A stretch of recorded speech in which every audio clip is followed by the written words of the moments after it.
जागेची आणि हिरव्या चाऱ्याची कमतरता असल्यामुळे कोकणात पशुधन फारसं दिसत नाही।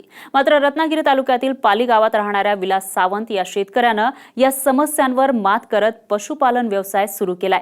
फक्त 6 जनावरांपासून सुरू केलेला हा व्यवसाय आज चांगलाच फळाला आलाय। यातून त्यांना चांगलं उत्पन्नही मिळतंय आणि पाहुयात विलास सावंत यांची ही यशोगाथा। कोकणात धवल क्रांतीला सुरुवात। विलास सावंतांनी केला पशुपालनाचा प्रयोग।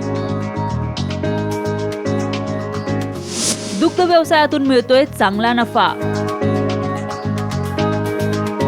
कोकणात भात शेती मोठ्या प्रमाणावर घेतली जाते आणि दुग्ध व्यवसायाकडे शेतीला पूरक व्यवसाय म्हणून पाहिलं जातं। जागेच्या आणि चाऱ्याच्या कमतरतेमुळे याकडे कोकणातील शेतकरी फारसा वळत नाही। मात्र पशुपालनाची आवड असणाऱ्या सावंत यांनी 5 वर्षांपूर्वी दुग्ध व्यवसायाला सुरुवात केली। 6 जनावरांपासून त्यांनी हा व्यवसाय सुरू केला। आता 40 पेक्षा जास्त जनावरं त्यांच्याकडे आहेत। यापासून दिवसाला 50 लिटर दूध त्यांना मिळतंय। या दुधाची विक्री ते स्थानिक बाजारात करतात। 5-6 वर्षापूर्वी आम्ही दूध धंद्याला सुरुवात केली। सुरुवातीला 5-6 जनावरच होती। नंतर त्यात वाढ करून आम्ही जवळजवळ आता 30-40 जनावरं आहेत आणि दिवसाला 40-50 लिटर दूध निघतं आणि त्यातून 2 दिवसाला 2-3 हजार रुपये मिळतात। पण दिवसाला त्याच्यातले जवळजवळ अर्धे पैसे खाद्याला जातात। दुग्ध व्यवसायासाठी लागणाऱ्या ओल्या चाऱ्याची निर्मिती त्यांनी स्वतः केली आहे। त्यामुळे चाऱ्याचा खर्च कमी झाला। शिवाय ओल्या चाऱ्यामुळे दूध जास्त मिळतं। विलास यांनी पशुपालनासोबतच कुक्कुटपालन नर्सरी यांच्या माध्यमातून जोड व्यवसाय सुरू केलाय। वैरण म्हणजे बाहेरून विकत पण आणतो आणि इथं मका वगैरे ओला चारा तयार करतो आणि त्याच्यामुळे गुरांना ते ओल्या चाऱ्याचा फायदा होतो। ओल्या चाऱ्यामुळे फायदा दूध देणाऱ्या जनावर जास्त देतं आणि गाभण जनावराला जास्त होतो। आणि त्याच्याबरोबर जोडधंदा म्हणून आमच्याकडे नर्सरी आहे, कुक्कुटपालन असा भाजीपाला वगैरे असे व्यवसाय आम्ही त्याच्याबरोबर करतो। या भागातील पशुधन वाढीसाठी पशुसंवर्धन विभागाकडून प्रयत्न केले जातात।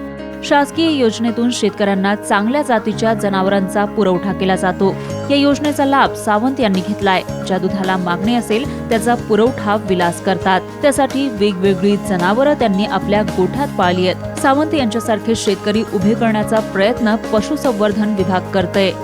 यांना सुरुवातीला मी जिल्हा परिषद शेष योजनेअंतर्गत एका जनावरांचा पुरवठा केला होता आणि त्याच्यासोबतच राष्ट्रीय कृषी विकास योजनेतून नर वासराचा पुरवठा केला होता।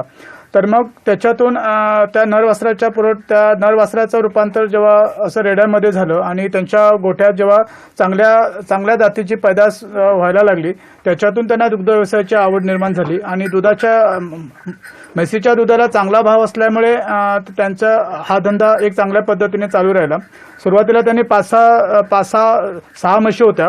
हळूहळू करत जसं दुधाला धंदा वाढायला लागला त्याच्यानुसार त्यांनी जनावरांची संख्या वाढवली आणि आता त्यांच्याकडे गोठ्यामध्ये जवळपास 30 ते 35 वेगवेगळ्या प्रकारची जनावरं आहेत। ज्या गावामध्ये ज्या दुधाला जशी मागणी आहे त्याच्यानुसार जनावरं आपल्या गोठ्यामध्ये मेंटेन केलेली आहेत।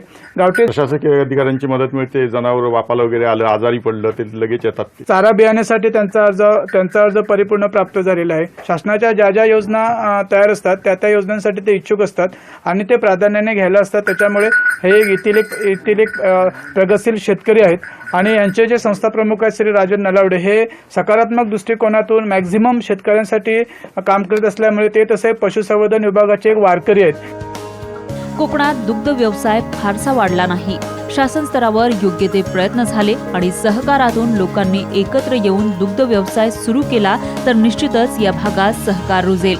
मात्र त्यासाठी गरज आहे ती शेतकऱ्यांनी पुढे येण्याची। अमोल कलये, साम टीव्ही, रत्नागिरी।